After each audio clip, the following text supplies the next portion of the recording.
Mesdames et messieurs, je vous salue.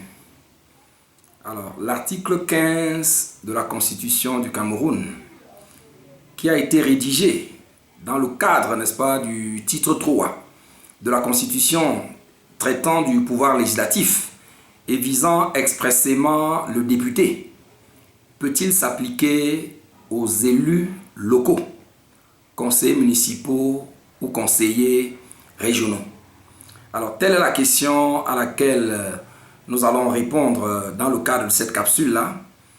Et si justement nous abordons cette thématique, c'est bien parce que, n'est-ce pas, le débat autour de la notion de parti représenté, évoqué par l'article 121 du Code électoral, n'est-ce pas, renvoie constamment à cet article 15 de la Constitution. Alors déjà, pourquoi est-ce qu'on retourne à cet article 15 de la Constitution? Parce que, justement, dans le Code électoral, il n'y a aucune définition expresse de la notion de parti représenté. Parce qu'en matière de légistique, parfois une loi peut utiliser certaines notions, certaines expressions qui sont connues ailleurs. Et pour éviter donc toute ambiguïté, le législateur se donne le soin, dans le cadre d'un chapitre consacré aux définitions, de préciser le sens des termes qui vont être utilisés dans la loi. Et ce sens-là prévaut pour l'interprétation et l'application de la dite loi. Or, pour ne l'avoir pas fait, le Code électoral laisse donc ouvert le débat sur la notion de parti représenté. Alors, nous pouvons donc fournir de base pour la compréhension de la notion de parti représenté dans le Code électoral. Le législateur autorise donc à rechercher le sens de cette disposition dans les autres sources du droit en vigueur au Cameroun et notamment dans le texte constitutionnel.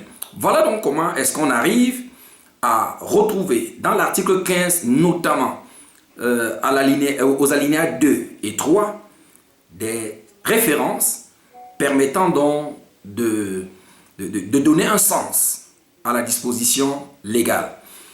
Nous avons déjà dans d'autres sorties expliqué l'esprit qui avait animé le législateur en 2012 pour qu'on arrive à l'introduction de l'alinéa 2 de l'article 121 qui fait tant polémique. Mais il faut reconnaître qu'au moment de la rédaction de cet article-là, le législateur s'est fourvoyé. Parce que pour rompre toute polémique, il aurait pu dire ne peut présenter un candidat de manière directe sans passer par les 300 signatures que les partis qui ont pris part à la dernière élection et qui y ont obtenu des élus. Là, il n'y aurait pas d'ambiguïté. Mais quand le législateur parle de parti représenté, et quand il ne prend pas le soin de définir la notion de parti représenté, le travail du juriste, c'est de donner un sens à ça en se référant à des sources connues. Et donc, l'article 15 est inévitable. Le lien entre l'article 121 alinéa 2 et l'article 15 de la Constitution devient inévitable. Et en y revenant, alors on voit que l'article 15 consacre deux grandes règles. Premièrement, le fait que le député représente l'ensemble de la nation. Et la deuxième règle, le fait que tout mandat impératif est nul. Alors, comme je le disais, cette disposition a été posée pour les députés. Et donc, la question qui se pose, puisque le débat est alimenté aujourd'hui par l'accueil qui a été célébré, n'est-ce pas, le dimanche 11 mai 2025 à Bafoussam, de l'accueil des conseillers municipaux du SDF qui ont intégré le MRC. Et justement, parce que le MRC se prévaut de ces élus qui ne sont pas des députés, alors des personnes nous posent la question de savoir s'il est pertinent dans ce contexte d'invoquer à l'appui de la thèse du MRC l'article 15 de la Constitution. Alors, j'invite donc déjà nos auditeurs à noter que cet article 15, qui pose les deux principes que je viens de rappeler tout à l'heure, c'est-à-dire la représentation par l'élu de l'ensemble de la nation et l'interdiction du mandat impératif, n'est posé dans la Constitution que par rapport aux députés. Or, tout le monde sait que notre pouvoir législatif est bicaméral. Donc, on a d'une part l'Assemblée nationale et d'autre part le Sénat. Or, cet article 15 n'a été posé que pour le compte de l'Assemblée nationale.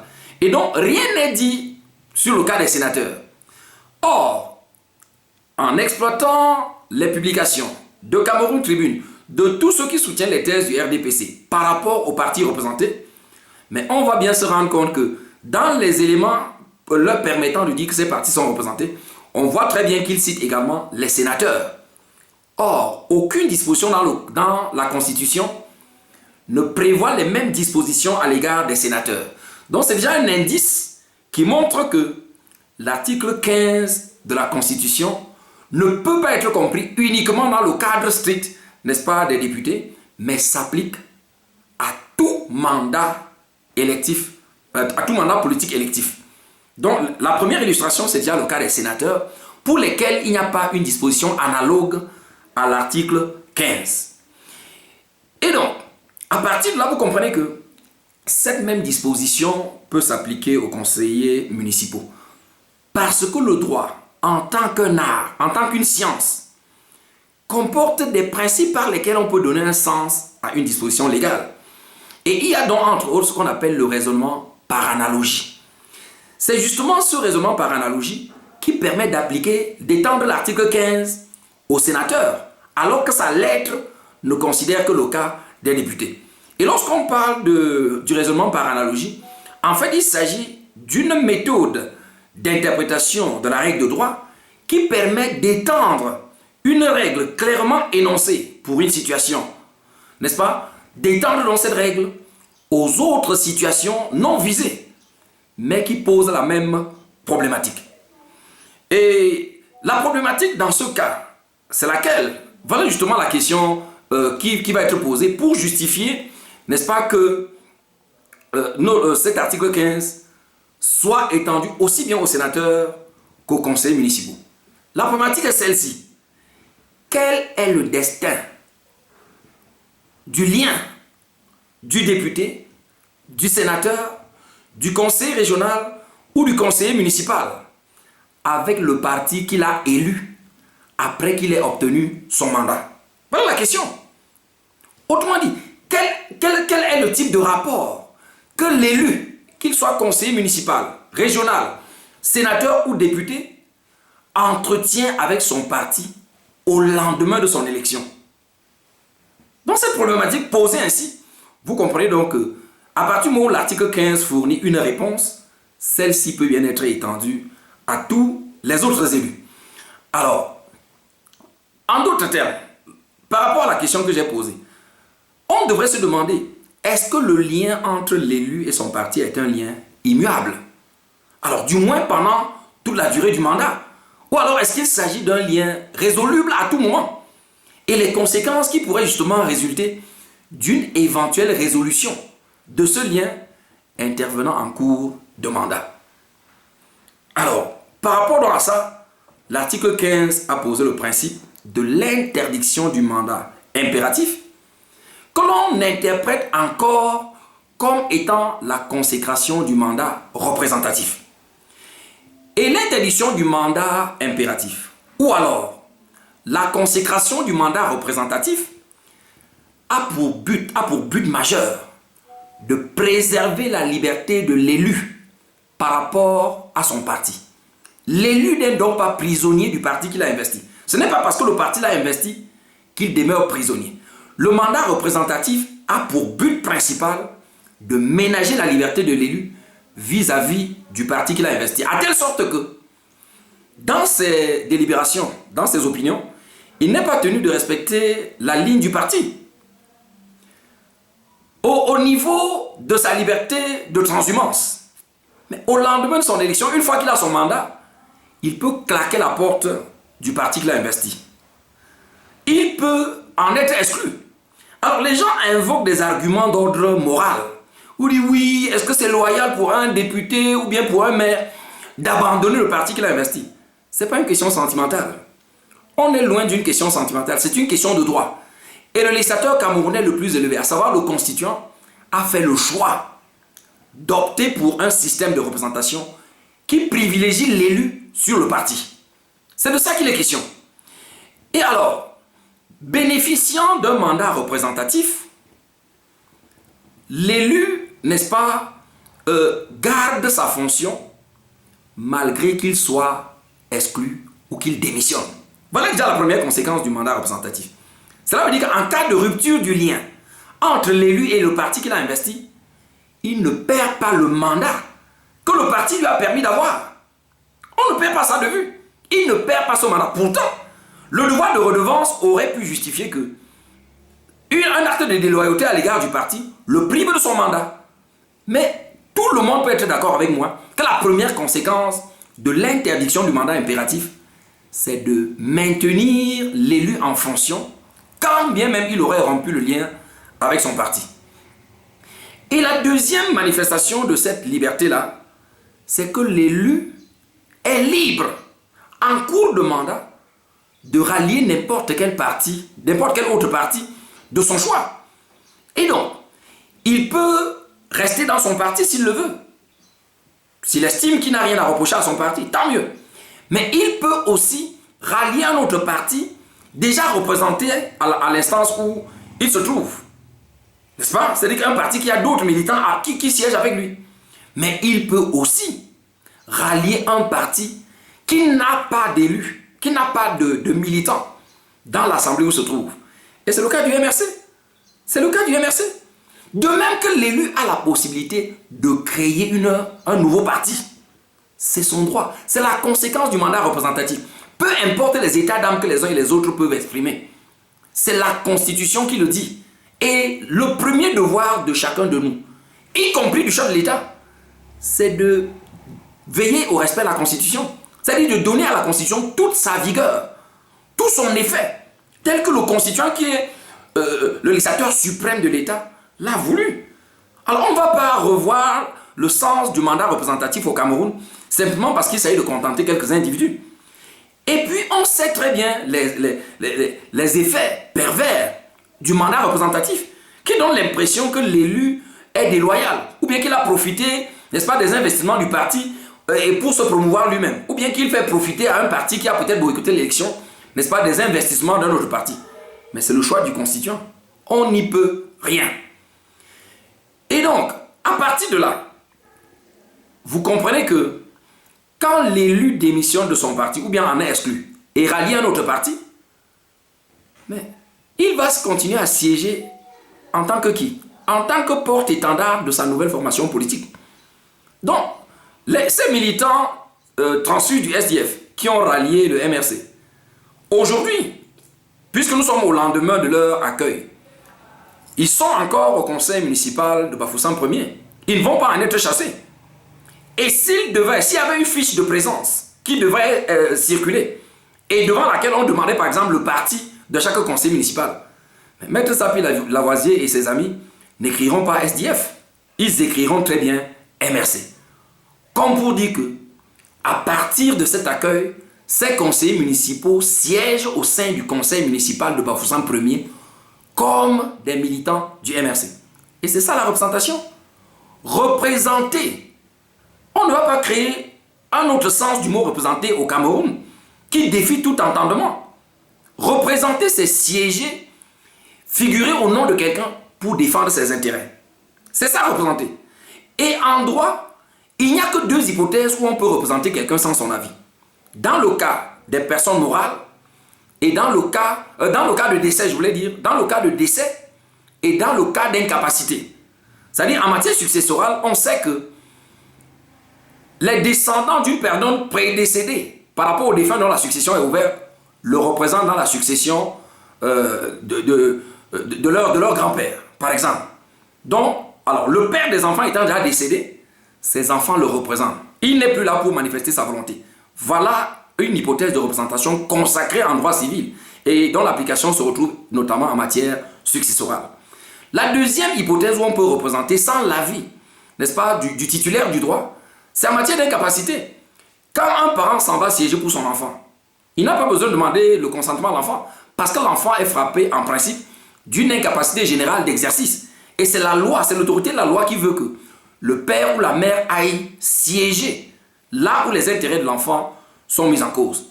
Et dans la vie de tous les jours, mais nous ne pouvons donner mandat à quelqu'un pour nous représenter que si nous avons confiance à cette personne, dont la représentation est par nature basée sur un lien, sur un rapport de confiance.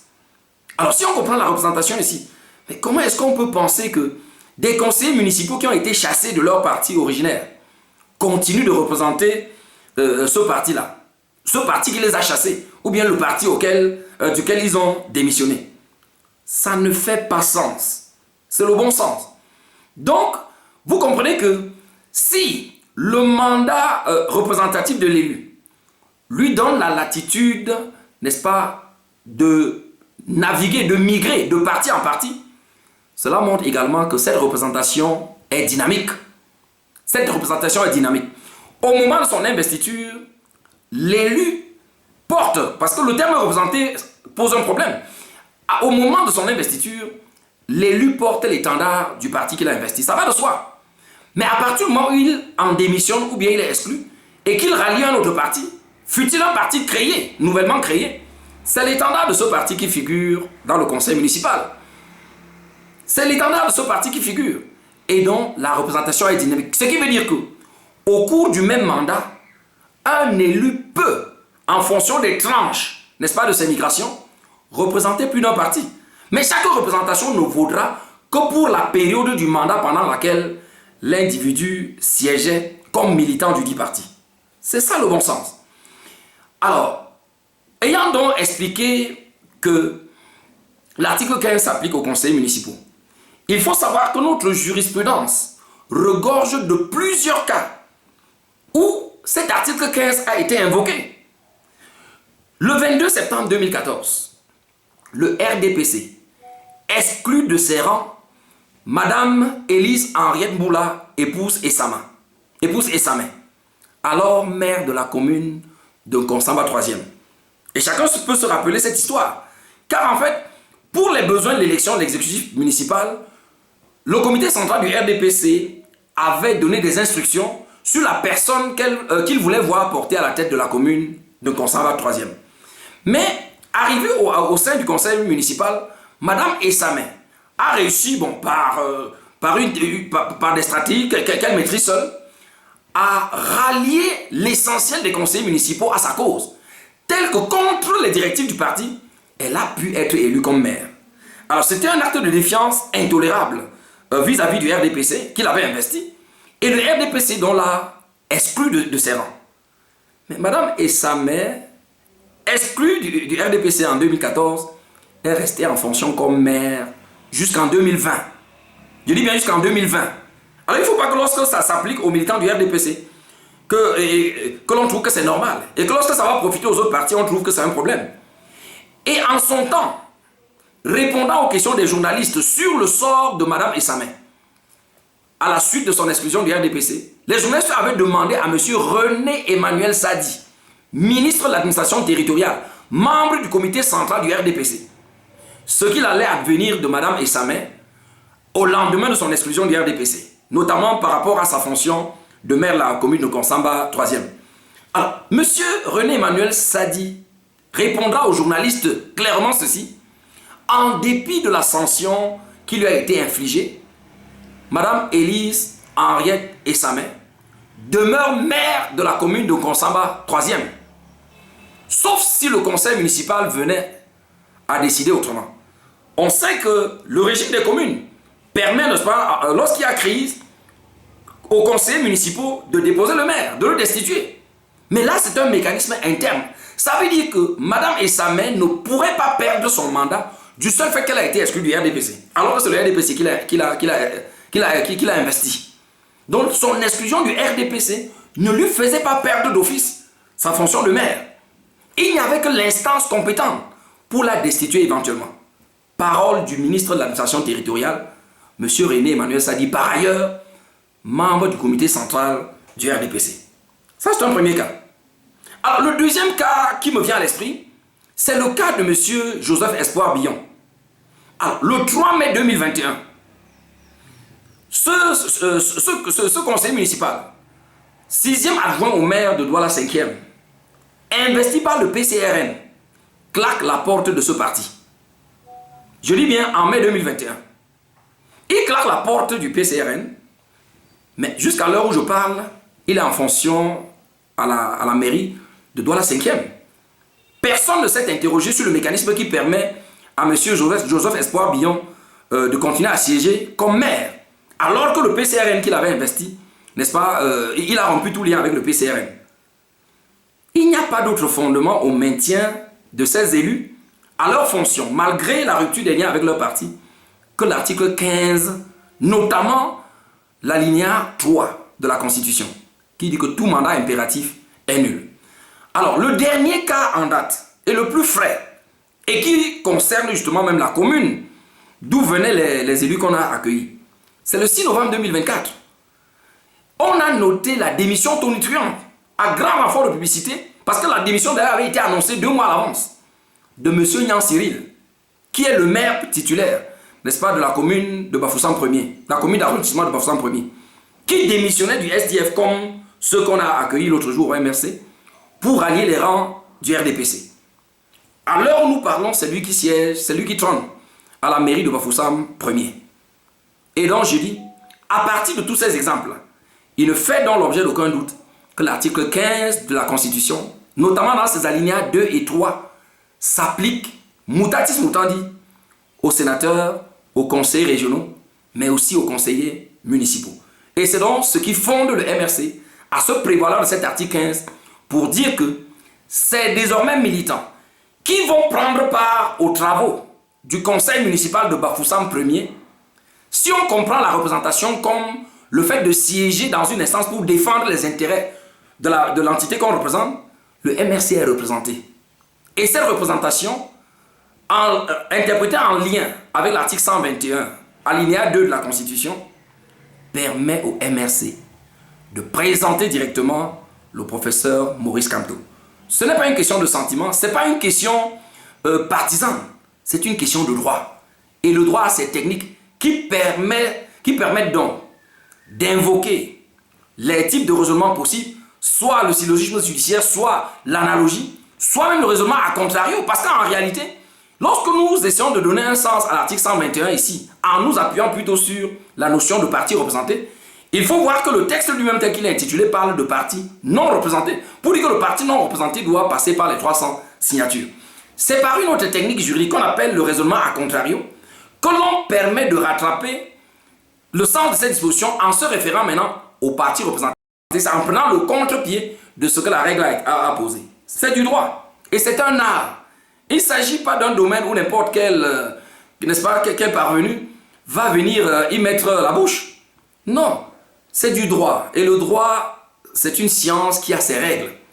Et donc, c'est sur la base de ces règles-là, mesdames et messieurs, que nous disons que l'article 15 de la Constitution s'applique, s'étend, aussi bien aux sénateurs qu'aux conseillers municipaux. Et de l'interprétation que nous avons donnée, n'est-ce pas, il va de soi qu'à partir de l'accueil des transfuges d'autres partis, les militants du MRC siègent au sein des conseils municipaux pour défendre les vues du MRC. C'est de ça qu'il est question. Alors, si vous avez aimé cette autre capsule, n'hésitez pas à liker, à commenter, à partager surtout, pour que tous ceux qui sont intéressés à ce débat en prennent un peu de graines. Mais surtout, abonnez-vous. Et quand je demande de vous abonner à ma page, c'est vrai, vous pouvez nous donner l'argent si vous en avez, si vous le voulez. Mais s'abonner dans le sens, n'est-ce pas, de cette communication, c'est que quand vous ouvrez cette page sur votre téléphone, il y a un onglet à votre droite, tout assombri, qui affiche s'abonner. Vous cliquez simplement là-dessus. Cela permet donc de sauvegarder ma page parmi les pages favoris de votre téléphone.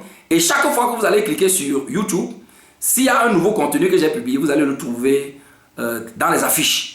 Mais chaque fois, une fois que vous êtes abonné, si vous voulez retrouver notre page, quand vous ouvrez YouTube, au bas, au fond de votre téléphone, vous avez abonnement. En cliquant sur les abonnements, vous allez retrouver le droit au 237 en haut de la page Et en cliquant dessus, vous allez retrouver tous nos vidéogrammes depuis le début de la création de cette page. Donc n'hésitez pas à vous abonner, mais surtout, si cela vous dit, n'hésitez pas non plus à nous soutenir. Parce que cette initiative d'éducation citoyenne a quand même un coût. N'est-ce pas que votre humble serviteur assume jusqu'ici bénévolement. Donc vraiment, si vous êtes sensible à ça, n'hésitez pas à nous contacter aux adresses qui vont s'afficher à la fin de ce vidéogramme. Et pour cela, nous vous disons déjà merci d'avance. Donc portez-vous bien, que Dieu nous garde et à très bientôt.